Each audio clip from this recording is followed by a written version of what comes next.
성경 말씀 함께 읽겠습니다. 성경 말씀은 계속해서 호세아서 5장 1절부터 7절의 말씀입니다. 구약 성경 1260쪽에 있습니다. 호세아서 5장 1절부터 7절의 말씀을 저와 성도님들이 우리 함께 천천히 읽겠습니다. 읽겠습니다. 제사장들아 이를 들으라. 이스라엘 족속들아 깨달으라. 왕족들아 귀를 기울이라. 너희에게 심판이 있나니 너희가 미스바에 대하여 올무가 되며 다볼 위에 친 그물이 됨이라. 패역자가 살육죄에 깊이 빠졌음에 내가 그들을 다 벌하노라. 에브라임은 내가 알고 이스라엘은 내게 숨기지 못하나니 에브라임아 이제 내가 음행하였고 이스라엘이 더러워졌느니라. 그들의 행위가 그들로 자기 하나님에게 돌아가지 못하게 하나니 이는 음란한 마음이 그 속에 있어 여호와를 알지 못하는 까닭이라. 이스라엘의 교만이 그 얼굴에 드러났나니 그 죄악으로 말미암아 이스라엘과 에브라임이 넘어지고 유다도 그들과 함께 넘어지리라. 그들이 양떼와 소떼를 끌고 여호와를 찾으러 갈지라도 만나지 못할 것은 이미 그들에게서 떠나셨음이라. 그들이 여호와께 정조를 지키지 아니하고 사생아를 낳았으니 그러므로 세 달이 그들과 그 기업을 함께 삼키리로다. 아멘.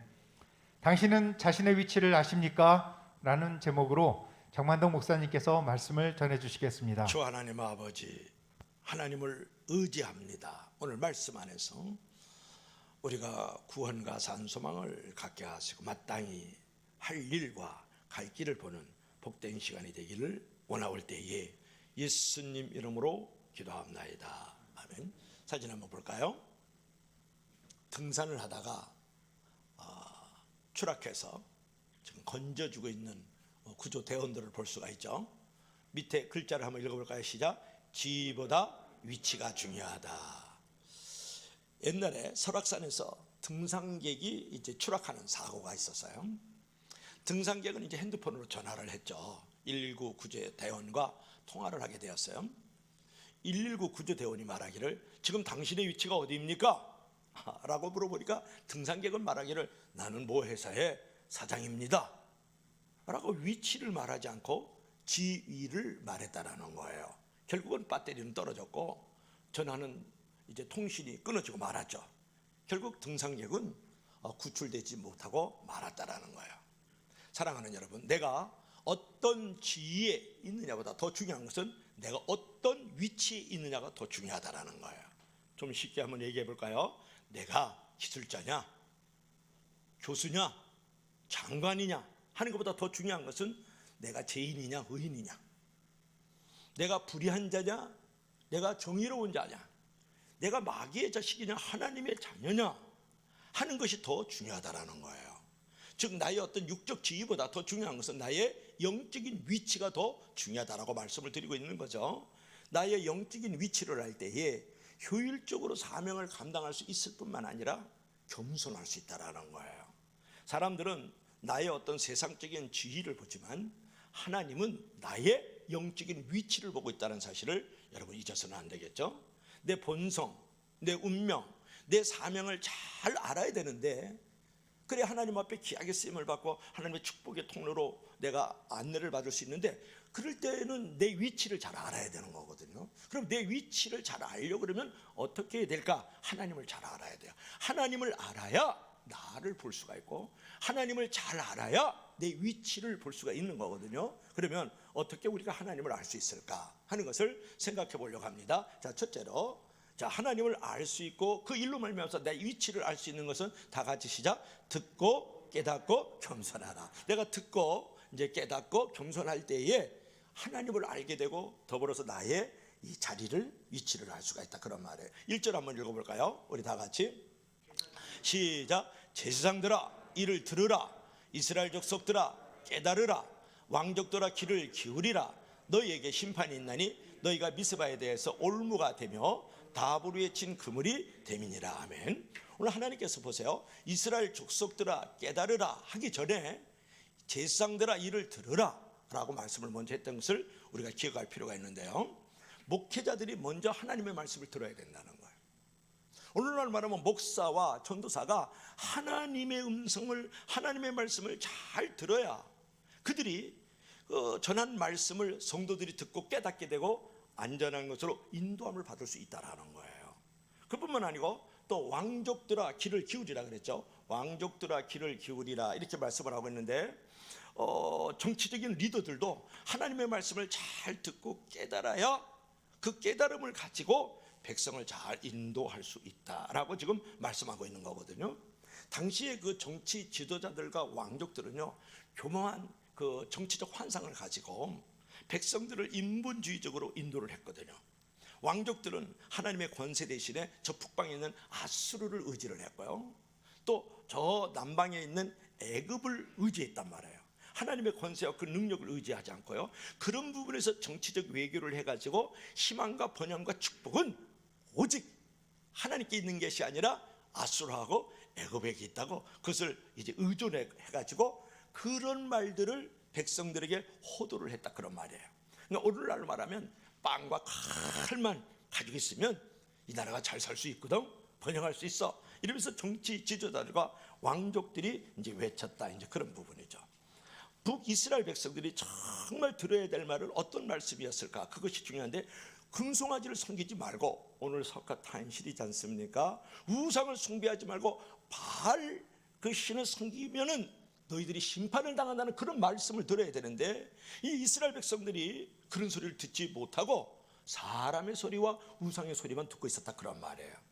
그런데 오늘 1절을 보고 같으면 미스바에 대해서 올무가 되고 다볼 위에 친 그물이 됨이니라, 이 하반절에 말씀하고 있는데, 여기서 미스바라는 것은 요단 서편에 있는 그 베냐민 지파에 속한 미스바가 아니고, 그러니까 미스바 산상기도에 알죠. 사무엘 선지자가 이스라엘 백성들 보고 기도하자 그랬던 그 미스바가 아니고, 오른쪽에 요단강 오른쪽으로 있는 길랏 라못에 있는 미스바 산을 말하는 거예요. 그리고 여기서 다볼이라는 것은 무엇을 말하냐면 요단강 서편에 있는 산이거든요. 그 다볼하고 이 미스바가 우상 숭배를 하는 대표적인 장소였단 말이에요. 그러니까 미스바와 다볼은 두 곳 모두 이렇게 산세가 좋아요. 그러다 보니까 험하죠. 깊은 계곡들이 있죠. 그러니까 사냥꾼들이 사냥을 즐겼던 것이 바로 미스바하고 다볼 산이거든요. 그러니까 사냥꾼들이 올무와 그물로 사냥을 즐기듯이, 즉 올무라는 건 뭘 말하냐 그러면 새나 짐승을 이렇게 잡는 올감이에요. 그러니까 올무하고 그물로 사냥을 즐기듯이 우상하고 바알 신들이 백성들의 마음을 사로잡았다. 그들을 이제 가둬버렸다. 그들을 이제 묶어버렸다, 그런 말이거든요. 그래서 미스바에 대해서 올무가 되고 다볼에 친 그물이 됨이니라, 그 말이에요. 그러니까 하나님께 제사를 드리는 제사를 이방의 우상 숭배 형식과 혼합시킴으로써 백성들에게 우상 숭배를 조장했던 것들이 바로 제사장이고요, 왕족들이었다고요.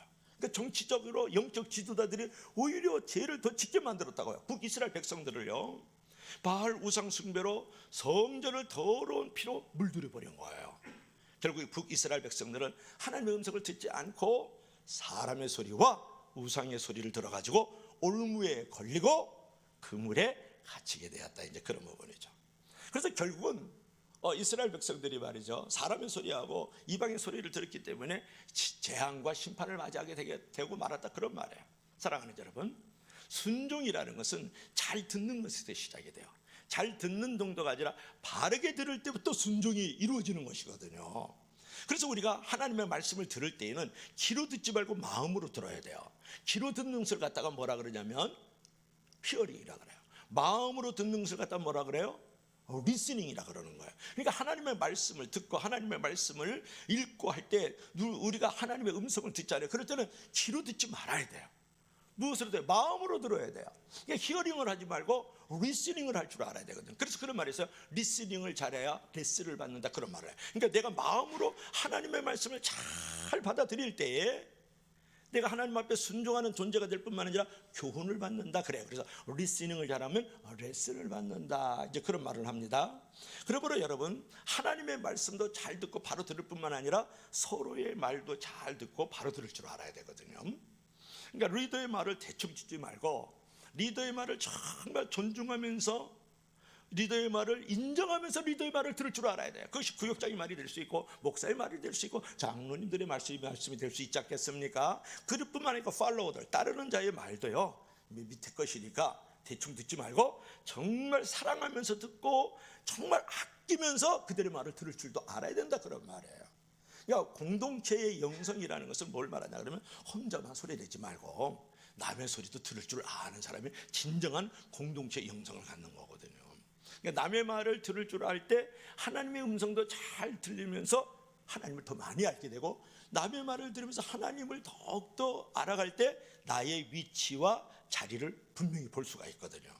그러니까 하나님을 모르면요, 어그러진 삶을 살고 하나님을 알면 어울리는 삶을 산다, 그런 말이 있어요. 한번 읽어볼래요? 다 같이 시작. 하나님을 모르면 어그러진 삶을 살고 하나님을 알면 어울리는 삶을 산다. 다시 한번 큰 목소리 시작. 하나님을 모르면 어그러진 삶을, 하나님을 알면 어울리는 삶을 산다. 그러니까 하나님을 정말 모르는 사람들 있잖아요. 그런 사람들 보면 정말 이렇게 어그러져요. 그죠? 분열, 갈등, 다툼, 그냥 못 살아요, 한마디로. 근데 하나님을 정말 알면 우리가 어울리는, 좋아 있는, 그죠? 바람직한, 보암직한 그런 삶을 산다, 그런 말이거든요. 특히 하나님의 말씀에 여러분 열린 길을 가지면 하나님을 더 많이 알게 되면서 나의 위치와 신분을 바로 알게 돼요. 그럼으로써 자기를 극복하고 어떤 상황이든지 내가 이겨나가고 자신의 위치를 바로 알므로 말미암아서 사명을 잘 감당하는 존재가 되는 줄로 믿을 수 있기를 바랍니다. 자, 두 번째로는 우리가 듣고 깨닫고 겸손할 때 하나님을 알고 나의 위치를 알 뿐만 아니라, 다 같이 시작. 죄를 고백하며 교만을 버리라. 아멘. 다시 한번 시작. 죄를 고백하며 교만을 버려라. 그러니까 우리가 죄를 정말 고백하고 교만하지 않을 때에 우리가 하나님을 알아요. 그리고 그럴 때 내 위치, 내 자리를 바로 알아서 일탈하지 않는 거거든요. 자, 2절부터 4절 힘니다. 한번 읽어볼까요? 시작. 패역자가 살육죄에 깊이 빠졌으며 내가 그들을 다 벌하노라. 에브라임은 내가 알고 이스라엘은 내게 숨기지 못하느니 에브라임아, 이제 내가 음명하였고 이스라엘이 더러워졌느니라. 4절 마지막. 그들의 행위가 그들로 자기 하나님에게 돌아가지 못하게 하나니 이는 음란한 마음이 그 속에 있어 여호와를 알지 못하는 까닭이다. 2절 한번 볼까요? 자, 2절 볼 것 같으면 패역자가 살육죄에 깊이 빠졌으면 내가 그들을 다 벌하노라, 이렇게 말했을 때 패역자라는 말 잘 안 쓰거든요. 자, 패역자라는 말이 무슨 말일까요? 패역자라는 말은 뭐냐면 사라르, 이렇게 히브리어로 그런 말을 하는데 완악한 자 또는 배반한 자, 반역한 자를 갖다가 사라르, 패역한 자라고 말해요. 그러니까 순종치 않고 고집이 센 사람들 있죠. 그런 사람을 갖다가 패역자다, 이렇게 말을 해요. 그러니까 말을 듣지 않고 고집 센 짐승들에게 말하는 것을 갖다가 뭐라냐면 패역자다, 이렇게 말을 하는 거거든요. 그뿐만이 아니고 이제 에브라임은 내가 알고 이스라엘은 내게 숨기지 못하였느냐. 3절 한번 볼까요? 여기서 이제 숨기지 못하였다라는 말이 나오죠. 이스라엘은 내게 숨기지 못하였다. 숨기지 못하였다는 건 뭐야? 다 벌거벗겨졌다, 그런 얘기거든요. 하나님은 불꽃 같은 눈동자로요, 모든 인생들을 감찰하시기 때문에 인생들은 하나님 앞에서 모든 것이 벌거벗은 것처럼 드러날 수밖에 없다. 아무것도 숨길 수 없다는 거예요. 그래서 히브리서 4장 12절 13절의 말씀이거든요. 그리고 더러워졌다, 이렇게 말했죠. 이스라엘이 더러워졌다라는 이 말은 뭐냐면 그냥 단순하게 더러워졌다는 게 아니고 이스라엘 온 백성들의 그 계층마다 상류층, 하류층, 있는 사람, 없는 사람, 잘생긴 사람, 못생긴 사람, 권력을 거머쥐는 사람, 권력 없는 사람, 모든 계층들이 다 타락할 대로 타락하고 전적으로 부패해가지고 기대를 가질 수 없다라는 말을 좀 하고 있는 거예요. 오늘날로 말하면 하나님과 양심과 역사 앞에서 의인이 없나니 하나도 없다, 그런 말을 좀 하고 있는 거죠. 그러니까 종교적으로, 도덕적으로 완전히 부패했던 시대가 바로 북이스라엘 시대예요. 그러니까 우상 숭배 속에서 음란과 불의가 아주 창궐하고 만연했던 시대가 북이스라엘의 시대거든요. 여기서 이제 음란이란 말이 나오는데 음행이 나오고 4절에는 이제 음란이 나오거든요. 이 음란한 마음이라는 것은 뭘 말하냐 그러면 성적인 음란이라기보다는 하나님 위에 다른 것을 사모하는, 하나님 외에 다른 것을 사랑하는, 하나님 외에 다른 것을 귀히 여기는 것을 말하는 거예요. 그러니까 육신의 정욕을 따라서 세상의 물질이라든지 쾌락이라든지 명예라든지 권력들을 귀히 여기고 그것만 쫓아가고 그것만 추구하는 것을 갖다가 뭐라 그랬다? 음란이다 그랬다, 그런 말. 그러니까 우상을 그런 것을 섬겼다, 그런 말이에요. 여러분들이 지금 해와 달과 별에게 뭐 이렇게 하면서 비나요? 또 돌이나 나무를 깎아가지고 오늘 석가탄신일인데 그 앞에서 비나요? 여러분 그렇지 않습니다. 그럼 여러분에게 우상을 만드는 공장이 없을까요? 여러분의 마음에 우상 공장장들이라 그랬잖아요. 여러분들이 물질을 쫓아가고 권력을 쫓아가고 명예를 쫓아가고 돈과 재물만을 생각하고 그것을 앞세우고 있다면 그것이 바로 여러분의 마음속에 있는 우상이에요. 보이는 우상보다 더 무서운 것은 보이지 않는 것들로 말미암은 우상 숭배가 더 무서운 거예요. 오늘이 가정의 달을 맞이해서 어버이 주일입니다. 여러분은 가정을 살리는 십계명이 있어요. 그 가운데 첫째 계명, 둘째 계명, 셋째 계명을 여러분에게 소개를 하고 싶은데, 첫째 계명이 뭐냐? 가정을 살리는 것, 부부가 살고 자녀들이 살 수 있는 것, 가정이 살기 위해서는 돈을 우상으로 섬기지 말라. 그러니까 돈이면 모든 것을 다 할 수 있다라고 생각하면서 돈만을 중시하는 것, 그것이 가정을 죽인다는 거예요. 자녀를 죽인다는 거예요. 부부를 죽인다는 거예요. 가정을 살리기 위해서는 돈을 우상으로 섬기지 마라. 두 번째로는 행복의 개념을 바꿔라. 그러니까 많은 사람들이 많은 것을 소유했을 때 행복하다고 생각을 해요. 여러분 정말 돈이 많으면 행복할 것 같아요? 돈과 행복은 절대 비례하지 않습니다. 돈이 있으면 또 불안하지 않아요? 일단 궁고가 있어야 돼. 돈이 있으면 이거 일단 써야 돼.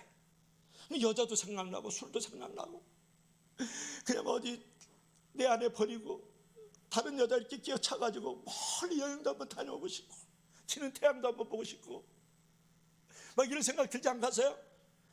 여러분은 돈이 없어서 잘 모른다니까요. 돈이 있으면요 더 불안해요.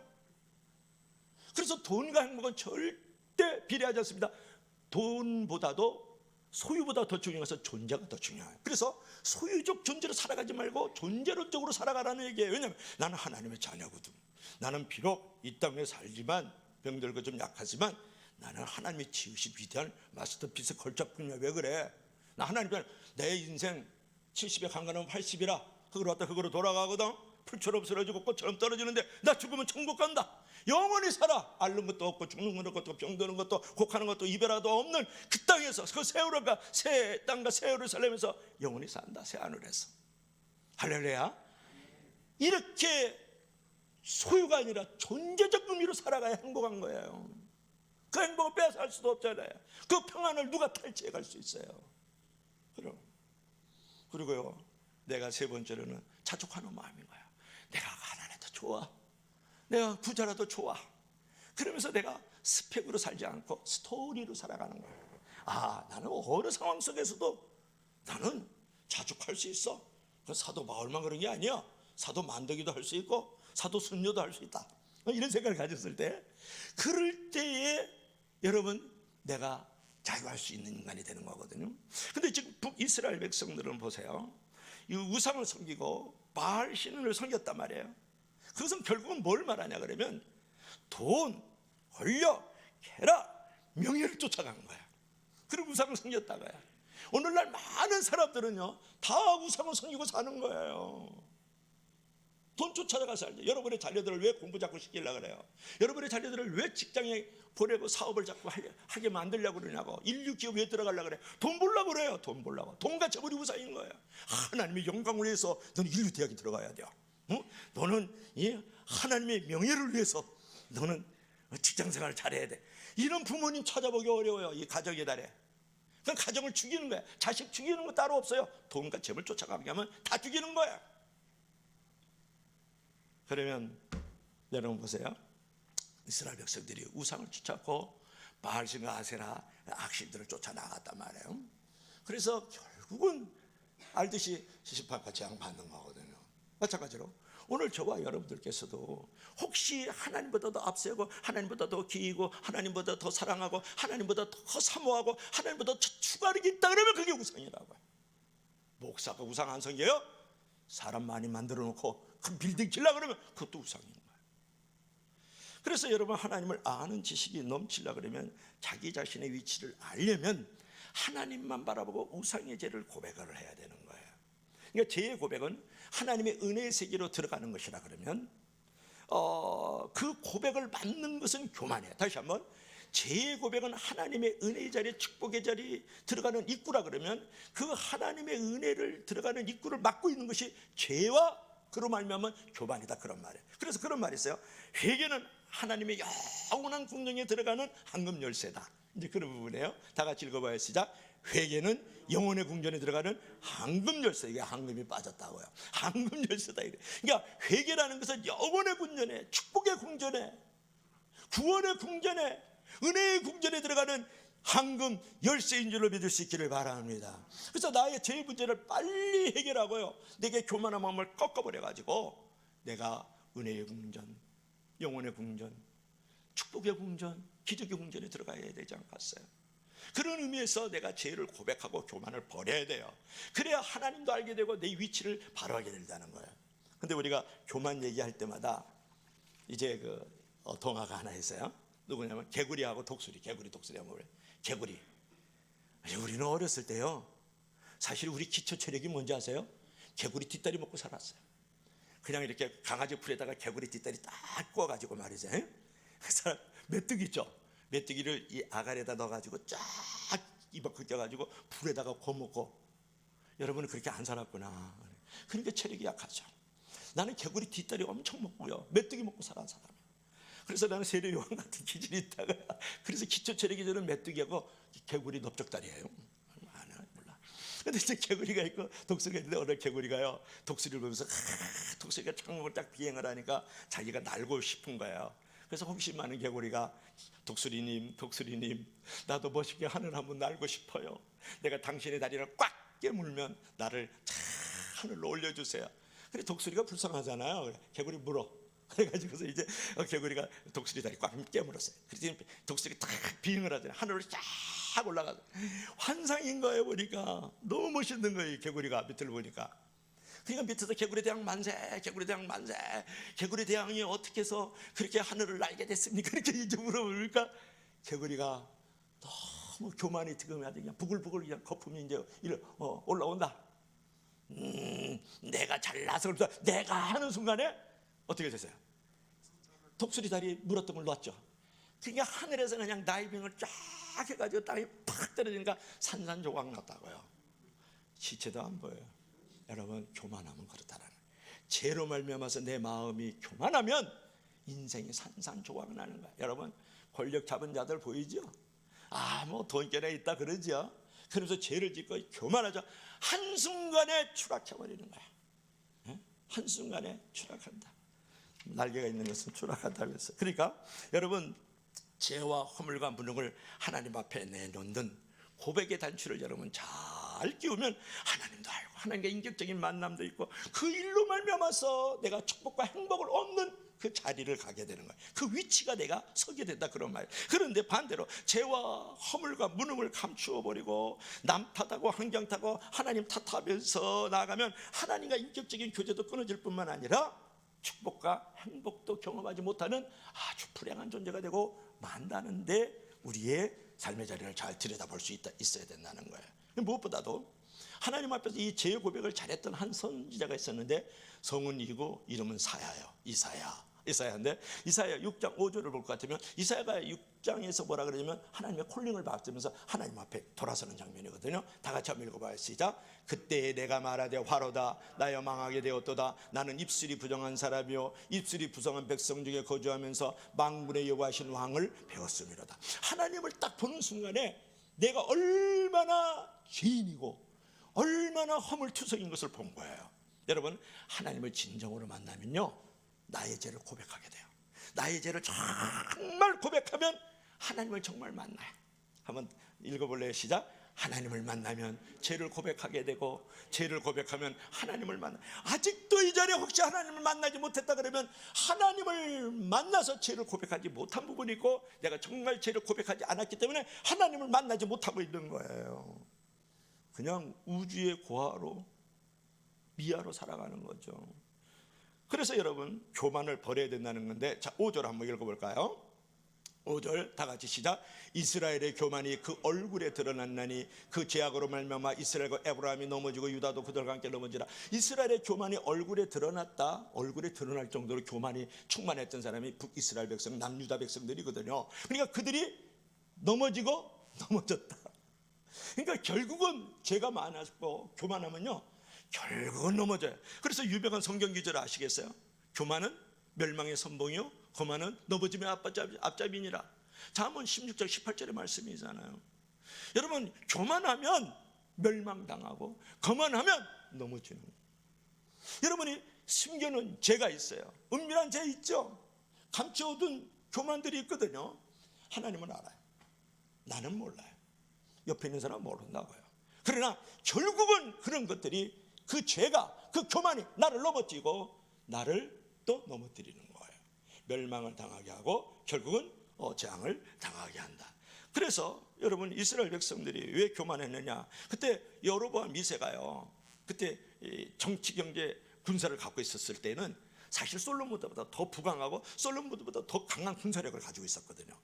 그러니까 그들이 그 힘과 그 막강한 권력에 아주 그냥 도취가 돼가지고 부귀 권세를 자랑하는 그런 교만에 빠졌어요. 그래서 그들이 결국은 우상을 섬기게 되고 이방 신들을 섬기면서 결국은 넘어지게 되는 교만한 가운데 머물게 되었다.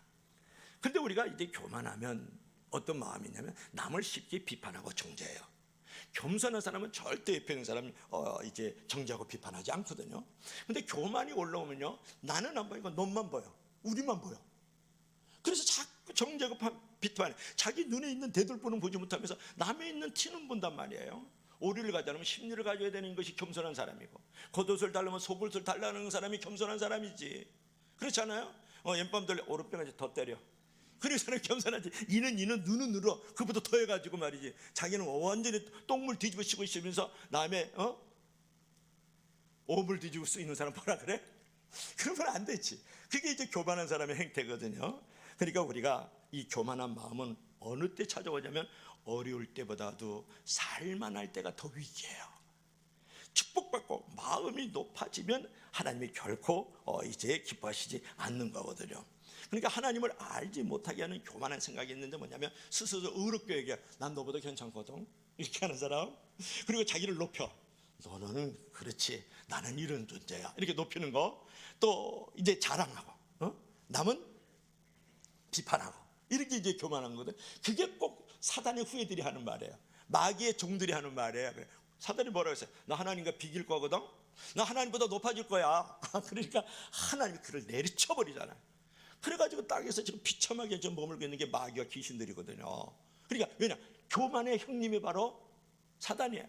그러니까 우리가 남을 쉽게 정죄하고 이렇게 비판하는 사람들 있고, 뭐 정치인도 그럴 수 있고, 뭐 성도들은 그렇지 않나요? 교회 바깥에 있는 사람은 더 하죠. 그런 사람들이 이렇게 하는 것은 결국은 교만한 마음 때문에 그랬다.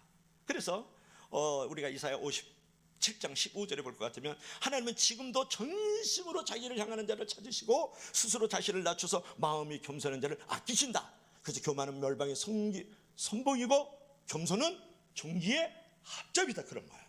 그러니까 하나님 앞에서 죄를 없이 하고 하나님 앞에서 교만을 버릴 때 내가 하나님을 그때 알게 되고 내 자리가 그때 제대로 보여요. 그래서 겸손해지면서 하나님 앞에 존귀한 자라, 하나님 앞에 영광의 자리를 만들어가는 줄로 믿을 수 있기를 바랍니다. 그래서 내가 있는 자리를 정말 은혜의 자리로 만들려고 그러면 마음을 낮춰야 돼요. 마음을 낮추고 또 낮춰야 돼요. 그래서 은혜와 지혜는 상관관계가 있다 그런 말을 해요. 그러니까 은혜가 머무는 곳에 지혜도 머물거든요. 결국 겸손한 것이 가장 똑똑한 거예요. 겸손할 때 은혜가 오고 그 은혜로 말미암아서 지혜가 상관관계로 나에게 다가온다 그런 말이에요. 따라요. 겸손한 것이 진짜 똑똑한 거다. 잘난 척하는 것은 미련한 인간이다. 그래서 하나님의 은혜라는 것은요 이렇게 작고 연약한 곳에 머물 때가 많아요. 하나님의 은혜와 지혜가 늘 머물게 하려면 크게 되었어도 작고 연약한 곳에 내 시선과 나의 관심이 거기에 있어야 돼요. 어저께 우리 도요새공원에 떡을 어르신들 나눠줬거든요. 어버이 주일인데 그 전에 떡을 좀 나눠줍시다. 그래가지고 우리 강정래 집사님께서 그 보듬 선교를 통해서 빵을 많이 보내왔어요. 그 빵을 다 묶어서 가지고 그 다음에 교회에서 떡을 했어요. 그래서 그 공원에 가면 하루 종일 공원에 어르신들이 나와 있지 않습니까? 그래서 할머니 할아버지 또 이렇게 휠체어를 가지신 분들이 한 대여섯 명, 어제는 더 많이 나온 것 같아요. 그래서 우리 권사님들하고 집사님하고 가서 재롱을 피우면서 이제 신영 집사님, 김혜대 집사님, 원양석 권사님하고 저하고 가가지고 이제 재롱도 떨고 말씀도 떨고 하면서 그걸 나눠주거든요. 아, 은혜가 있어요. 얼마나 감사한지 몰라요. 이 마음에 이 교만함의 그 거품을 꺼뜨리는 비결은요, 낮은 데로 가면 돼요. 작은 곳에 시선을 들고 아무도 돌보지 않는 곳에 내가 거기에 눈길을 줄 때, 그때에 겸손해지고 그때가 바로 은혜가 받을 때예요. 믿으시면 다 같이 아멘 하시기 바랍니다. 아침에 그냥 교회를 나오는데 텔레비를 켰더니, 우리 기독방송은 아마 목사 가정이니까 그냥 다 보고 싶어도 다 못 보고 그저 기독교 방송 이렇게 보니까, 그래서 성도들 갖다 놓고 막 그냥 작품 같은 거 올려가지고 나 실제 교회로 막 이러면서 막 이제 이벤트 쇼를 하더라고요. 아, 그런 프로그램을 보면서 나는 진짜 나도 그런 데 있었는데 에이씨, 뭐 이런 생각이 드는 거예요. 마음이 교만이 부글부글 오는 거야. 우리 성도들이 하나도 안 귀한 거야. 빨리 껐어. 세상에 이렇게 귀한 우리 친구들을, 우리 벗들을 이렇게 놔두고 말이지, 그거 보니까 마음이 얼마나 부글부글 하는지. 내가 무슨 교회가, 나는 우리나라에서 별 큰 교회에서 10년을 있었으니까요. 그게 확 올라, 확 테레비 부숴버리려다가 내가 말았어요. 그래서 우리 성도들 보니까 얼마나 마음이 행복하지. 꽉 차있죠. 식당까지 얼마나 예뻐요. 그래서 내가 무슨 말이냐, 교만한 것은 버리려 그러면 교만을 버리게 하여 주시오. 기도도 중요하지만 늘 작은 것, 없는 것, 그 다음에 약한 것을 들여다볼 줄 알아야 돼. 그럴 때 내 마음이 교만한 몸이 사라지고 내 마음에 겸손함이 찾아오는 거야. 깊은 골짜기에 많은 이슬이 맺혀지는 것처럼 내가 하나님 앞에서 정말 그 깊은 은혜의 자리에 있을 때 축복의 이슬도 많이 맺히는 줄로 믿을 수 있기를 바랍니다. 그럴 때 하나님이 보이고 나의 위치가 거기서 보이지 않아요. 자, 마지막으로, 자, 세 번째로 시작. 말씀 안에서 정조를 지켜라. 정조.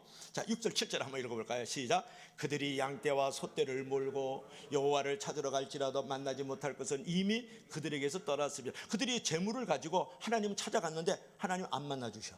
자, 7절 다 같이 시작. 여호와께 정조를 지키지 아니하고 사생아를 낳았으니 그러므로 세 달이 그들과 그 기업과 함께 산대. 뭐라 그래요? 하나님께 너희들이 바람을 피웠어, 하나님 앞에서. 그러니까 세 달이, 이거 만스예요. 만스. 다음 달에 세 달이 오면 너희들 재앙이 임할걸.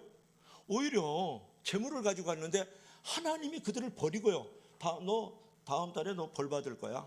이제 그런 얘기를 좀 하고 있는 거라고. 여러분, 북이스라엘과 남유다가요, 양떼와 소떼를 하나님께 바칠 풍부한 재물을 구름대와 같이 이제 몰고 이제 하나님 앞에 제사를 드린다고, 예배를 드린다고 할지라도 하나님 안 받으시겠다, 그런 말. 왜 그럴까요? 왜 안 받을까요? 이게 중요하잖아요. 이처럼 많은 제물로 하나님께 드리는 이유는 뭐냐면, 하나님을 경외하기보다도 전심으로 그분의 얼굴을 찾고 구하는 것이 아니라 다가올 재앙과 심판을 무마하기 위해서, 빨로 임시 땜질하기 위해서, 임시 방편으로 무조건 하나님 앞에 돈 갖다 드리자. 돈 갖다 드려. 하나님 앞에 이럴 때 그냥 봉사라도 한번 해봐. 이러니까 하나님이 그들 떠나버린 거야. 그래도 소용없어. 너희들이 이미 정조를 안 지켰거든.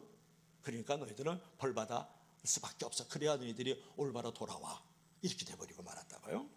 여러분, 하나님은 그럼 믿음 없는 제사를 받으실까요? 안 받으시죠. 그래서 아모스 5장 22절부터 24절 이렇게 말씀해요. 너희가 번제와 소제를 드릴지라도 받지 아니할 것은 너희 살찐 희생제물로 돌아보지 아니함이라. 오직 너희는 정의를 물같이 공의를 마르지 않는 강같이 흐르게 할지어다. 하나님 앞에 정조를 지키지 않아, 바람 피우지 말고 사생활을 낳지 말고 그렇게 공의와 정의를 행하면서 하나님 앞에 나와야지. 그런 부끄럽고 철면피 같은 뜨뜻한 얼굴을 가지고 어떻게 재물을 벌고 나한테 나오느냐. 그래서 다 소용없어, 이렇게 말씀하는 거예요. 여러분, 풍부한 재물로도 만나주시지 않겠다, 그런 말이거든요. 은혜의 때가 지나고 이미 너희들은 심판의 때가 왔다, 그런 말이에요. 여러분, 하나님께 정조를 지키지 않으면서 겉만 번지르는 형식적이고 종교적인 제사 의식과 순종이 없는 제물은 하나님이 받으시지 않는 줄로 믿을 수 있기를 바랍니다. 오늘 여러분들에게도 하나님의 말씀하고 있을지도 몰라요. 너무 종교적이고 너무 형식적이고 혼합주의적이고 말이죠. 내용은 없고 본질은 없고 의식에만 한 시간 때우면 돼. 이런 마인드를 가지고 하나님 앞에 나왔다면 하나님이 여러분의 예배를 받지 않아요. 예배를 받지 않는다는 것에 대해서 우리가 베리베리 케어풀리 해야 돼요. 그건 뭐예요? 그것은 예배를 받지 않는다는 것은 하나님으로 마땅히 자식으로서 백성으로서 누려야 될 그 놀라운 은총과 그 은혜와 은사를 받지 못한다는 것에 문제가 있는 것이죠. 그러므로 오늘 7절 한번 보세요. 7절 한번 보니까 여호와께 정죄를 지키자고 바람이 났으니까 뭐가요? 사생아를 낳았죠. 사생아를 낳았어요. 이 사생아를 낳았다는 것은 뭐냐면 하나님을 정말 사랑하면 사생아를 낳을 수가 없죠. 왜냐하면 하나님은 나의 남편이에요. 나는 그의 아내거든요. 그분의 아내단 말이에요. 여러분이 남편이 아내가 정말 남편을 사랑하지 않을 때에 정조를 버리게 되고 거기서 사생아를 낳게 되는 거죠. 바람을 피웠으니까. 우리들에게도 하나님을 정말 사랑하지 않는 일로 말미암아서 정조를 버리는 일이 벌어지는데 그것은 무엇일까요? 우리가 하나님과의 어떤 관계를 생각하면 안 돼요. 우리가 바알신을 섬기고 또 금송아지를 섬기고 말이죠. 사람의 소리, 세상의 소리를 들을 때에 그것이 바로 정조를 지키지 않은 거예요. 하나님을 사랑하지 않은 거예요. 그래서 바람이라서 엉뚱한 열매를 맺고 만다. 이제 그런 얘기를 지금 하고 있는 것이죠. 그러므로 선민 이스라엘 백성들이 남편 되시는 하나님의 언약을 파기하고 국가적으로 우상 숭배에 빠짐으로써 모든 백성 개개인이 하나님과 관계가 없는 영적으로 죽어 있는 우상 숭배자들이 되어지고 말았다. 그래서 그들이 바알신 섬기는 그 성전에서 그 성적인 의식을 행했을 뿐만 아니라 결국은 그 일로 말미암아서 이제 사생아를 낳는 그들의 신앙이 있었다라는 거예요. 여기서 그러면 그들의 신앙을 한마디로 얘기할까요? 북이스라엘 백성들은 한마디로 자기 우상을 섬긴 거예요. 자기 축복만을 바라보고 자기를 사랑하는 존재들이었지 정말 하나님을만 섬기는 그런 존재가 아니었다라는 거예요. 하나님을 사랑하지 않았다 그런 말이에요. 여러분 신앙의 초점을 내 문제, 내 기도 제목, 내 기분, 내 비전, 내 성공에만 맞추면 아무리 성경을 연구하고 말씀을 많이 들어도 하나님 알 수 없어요. 그리고 내 위치를 깨달아 알 수가 없어요. 내 중심점 신앙은 하나님을 알려 그러면 나의 현재 위치를 알려 그러면 내 마음과 내 생각보다도 하나님의 생각과 하나님의 마음을 먼저 살필 줄 알아야 돼요. 내 뜻보다도 하나님의 뜻을 먼저 생각할 줄 알아야 된다는 거예요. 그러니까 내가 하나님을 알고 내 위치를 바로 알려 그러면 하나님을 먼저 생각하고 하나님의 뜻을 먼저 알아야 돼요. 그것을 영적으로 철이 들었다 그런 말을 하는 거예요. 하나님을 먼저 생각하고 하나님의 뜻을 생각하기 때문에 영적으로 철이 들었다. 오늘 어버이 주일이잖아요. 자녀들에게 얘기해. 이놈의 새끼 언제 철들래? 그러면 자식놈들이 요새 말하면 기분 나빠합니다. 내가 알 만큼 알거든요. 왜 그러세요? 내가 엄마 아빠보다도 지식 더 있거든요. 세상 물정 돌아가는 거 정치판 경제판 내가 다 알아요. 왜 그러세요? 왜 철없다 그러세요? 그러면 철분 있는 영양가 있는 철분 성분 음식이라도 해주시죠. 이러면서 대든다. 여러분 부모가 자식들 보고 왜 이렇게 철이 없느냐 이렇게 말하는 것은 부모님에 대한 생각보다도 내 생각이 많기 때문에 그렇게 얘기하는 거예요. 요새 자식들 키우기 참 힘듭니다. 너무 힘들어요. 나 자식 나 버릴까 봐. 자식들이 왜 철이 없다 그러면 기분 나빠하냐 그러면 부모보다 더 많이 안다고 생각하기 때문에 그렇거든요. 이제 나도 어른 됐고 좀 머리가 이렇게 큰데요 읽은 거거든요. 근데 철이 없다는 말은 엄마 아빠가 그 얘기를 하는 게 아니라 남에 대한 생각보다 나에 대한 생각이 너무 커. 부모에 대한 생각보다도 너에 대한 생각이 커. 부모의 생각과 부모의 뜻을 생각하지 않고 너 생각은 너 뜻만 생각하잖아. 가정을 생각하지 않아서 철이 없다라는 거지. 어떤 지식이 없어서 뭐 세상 물정 몰라서 철이 없다 그러는 게 아니야. 여러분 나를 위하는 마음보다도 남을 위하는 마음을 더 키워야 되거든요. 나의 생각보다 하나님의 생각을 더 할 때 철이 있다는 거야. 영적으로 철이 들었다. 내 뜻보다도 하나님의 뜻을 더 생각했을 때 내가 철이 들었다 그런 말을 하는 거예요. 여러분 하나님과의 관계성 속에서도 그렇게 철든 신앙이 필요하지 않아요? 정말 하나님을 정말 알고 싶습니까? 그러면서 나의 위치와 나의 자리를 바로 알아서 올바로 이 하나님 앞에서 은혜와 지혜 속에서 살아가기를 원합니까? 그러면 먼저 하나님을 먼저 생각하세요. 하나님의 뜻을 먼저 헤아릴 줄 알아야 된다고요. 그래야 내 자리를 올바로 볼 수 있는 거거든요. 그래서 여러분, 하나님만 바라보고 말이죠, 영적인 정조를 잘 지키면서 하나님 중심으로 살아갈 때 거기서 하나님의 은혜도 누리고, 그 일로 말하면서 은혜가 있는 것은 바로 지혜가 와요. 지혜가 오는 거예요. 사업을 하든 공부를 하든 부부관계든 간에 은혜를 받을 때 잘 살아갈 수 있는 지혜가 거기서 옵니다.